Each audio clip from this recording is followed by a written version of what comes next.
It's like theory, right? You can watch as many fix and flip movies or shows or read a bunch of books, but until you actually flip your first house, you're not really going to understand it. The same thing applies to every industry. He is an amazing human being who is definitely a polarizing personality. He's one of the most straightforward, blunt guys I know. Real estate is a great vehicle to create your first couple of million, 10 or whatever you kind of go for.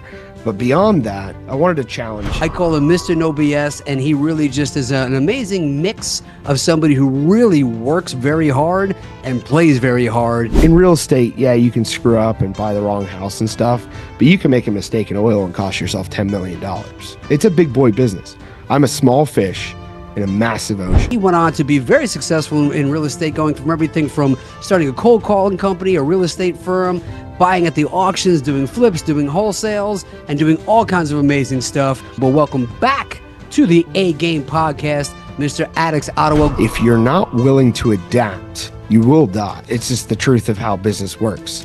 If you're not willing to put yourself into a position where you can be nimble with your business, you'll fall behind like everybody else. I mean, the reason why I've stayed ahead is because I'm always willing to adapt, because I'm not fearful of the next challenge. And we have over 300 episodes now of people that have achieved massive success. And the whole point of this podcast is to show you how ordinary people can achieve extraordinary things every single day and how you can do the same.